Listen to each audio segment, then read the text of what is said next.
This video is about an insight I had into the nature and origin of time. I already addressed that topic in my videos Fate, Free Will and the Truth and Settled Science. However, this insight goes much deeper. In those previous videos, I used this diagram of the universe to explain it. There are only three pertinent things I want to say about the diagram here. Firstly, although it very much appears that this is a barbershop pole model of the universe, it in fact curves back on itself.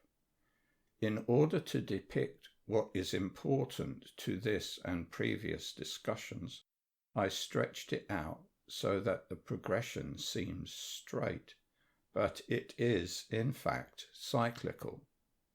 Secondly, this view makes it seem that the universe is rotating. That is not the case. The apparent rotation is due to the upward progression of our viewpoint. In other words, we are progressing upwards, which makes the universe appear to rotate because it is helical. Thirdly, if we look inside the model, we see the taijitsu or yin-yang symbol. It shows that the universe can be thought of as consisting of two halves, a dark midnight blue spacious/yin half and a cream creative/yang half. In fact, both halves are the same but seen from reciprocal perspectives. However, because our view is progressing upwards, the midnight blue part represents our half of the universe. The golden orbs that disappear into the cream dot depict the flow of space into mass, which we call gravity. They can also be thought of as representing new truths about life being realized, what I call life axioms, the foundations upon which our understanding of life is built. Another way to think about the golden orbs is that they represent creative choices to know more about life. They are golden nuggets of truth which seem to travel backwards in time to meet us. In reality, however, it is the progression of our attention that goes to meet them. In other words, the universe is an eternal, unchanging whole. It is eternal because it exists outside of time and space. Time is a feature of it, but all times exist at once in the eternal now. The reason why time seems to flow is the progression of our perspective. In Fate, Free Will and the Truth, I likened the universe to a DVD, a film, or a book, all of which exist as a whole, but we watch or read them in sequence. The best analogy is the book, because it is the reader who reads the book, whereas the DVD spins past the laser that reads it, and the film travels through the projector. This is the understanding that I had arrived at when I made the two previous videos, and then I had an insight. My insight is an excellent example of how knowledge of life progresses. We realize new life axioms and rearrange the structure of our understanding accordingly. Then, at some point, we inevitably realize that the new structure is not perfect. That is because knowledge of life is infinite, built upon an infinity of life axioms. New life axioms always dawn on us as apparent defects in our old understanding. We must be open-minded enough to let them in instead of seeing them as wrong and clinging to our old picture of things. The open-minded option is exactly what happened when I had my insight.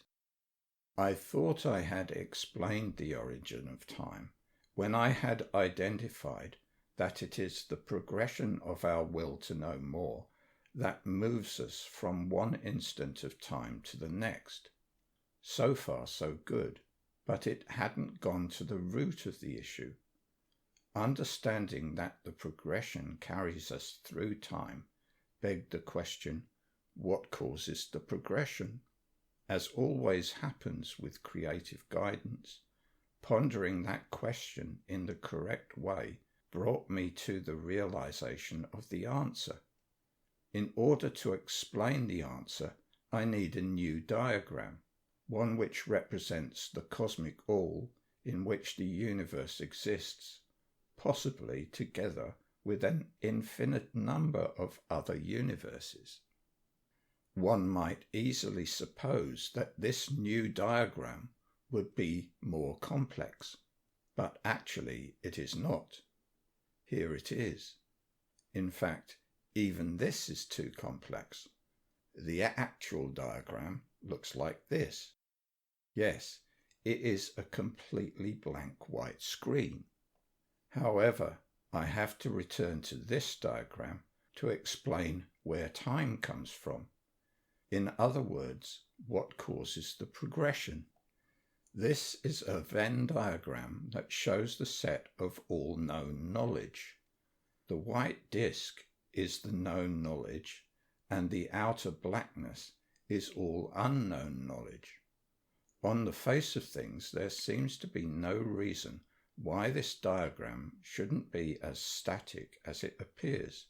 That is why it was so important that I prepare for this video by making my most recent video, Vital Knowledge and the Nature of Consciousness.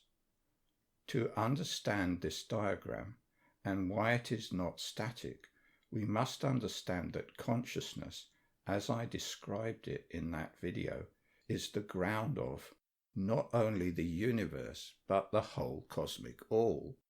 In order to avoid any of the general semantic confusion that I discussed in Vital Knowledge and the Nature of Consciousness, I am going to use the word knowing instead of consciousness, so that meanings different from my definition of consciousness and the distortions they cause can be minimized. I will do so not only to avoid said confusion, but also because I think knowing is a better word to use. It implies activity, i.e., a progression. It was when I contemplated this diagram and that the white disk represents known knowledge that I had the insight. Knowing is not static, it is active, and that is the seed of the progression. The question now becomes, how does it flower into a cosmic all that progresses? The answer lies in the fact that there is a unique paradox about this particular Venn diagram. It arises from a subtle distinction between nothing and non-existence.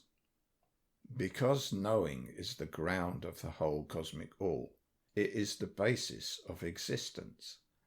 So everything that exists lies within the white disk. This diagram implies that whatever doesn't exist therefore lies within the surrounding blackness. However, life is all-knowing. There is nothing knowable that isn't being known in the infinite spaciousness of knowing. If it wasn't true that knowing is what bestows existence on things, normal set theory might apply, and we could say that the black area is an empty set. We might consider its contents to be nothing. However, that would be a problem because nothing doesn't necessarily mean emptiness. The biggest problem with the black area being an empty set, however, is that emptiness exists. This is where the difference between non-existence and emptiness transcends set theory. The black area isn't just an empty set, it is a non-existent set. If it existed, it would be in the white disk. So we have now deduced that the black area doesn't really exist. Thus, this is the true diagram of the cosmic all. I still need this diagram, however, to explain the origin of the progression, which gives rise to our experience of time. This time, though, I am going to modify the diagram to look like this. There is an understanding that the universe is composed of opposites. I have already addressed this understanding in my video, The Polarity Principle. The usual understanding of the polarity principle is that we need contrast in order to fully know a thing. What we are uncovering here, however, suggests that the contrast that helps us know things is more of a counterpoint than an opposite. This is because the opposite of existence doesn't exist, so it has no opposite. Life, in its infinite wisdom, found a genius solution to that puzzle. Instead of using opposites, it uses reciprocals. Consciousness/knowing is singular. It is a formless, spacious no-thingness of eternal truth. The reciprocal of nothing is infinity. So life contrasts knowing with a reciprocal perspective on it. That is to say, with an infinity of individual interwoven paths, each exploring an infinity of sub-truths in its own unique sequence. This is where the progression comes from. It is a consequence of the necessary reciprocal perspective on the formless, eternal, and unchanging all-knowingness of life.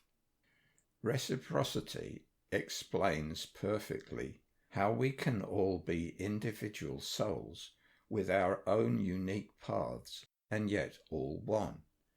In this diagram, the darkness doesn't represent non-existence, as we have seen that non-existence doesn't exist. It represents choices to suspend our knowing. The progression that gives rise to time is the process of choosing to know a sequence of sub-truths, which I call life axioms. The darkness is therefore an illusion, but that doesn't mean our experience of it is not real. There is a common misconception that if a thing is an illusion, it is not real. Upon learning that experience is an illusion, some people make the mistake of thinking that solipsism and apathy about life is an appropriate reaction. However, to be under an illusion is a real experience. In fact, our choice to experience an illusion by suspending our knowing is a necessary part of what we call reality, of life knowing itself. This is because the sequences via which we realize our suspended knowledge are not random. There is a mathematically intelligent pattern to them. So as we proceed from the outer darkness to the light, we each play a vitally important role in life's exploration of itself. I plan to say more about that in a future video. That is all for now. Thank you for your attention.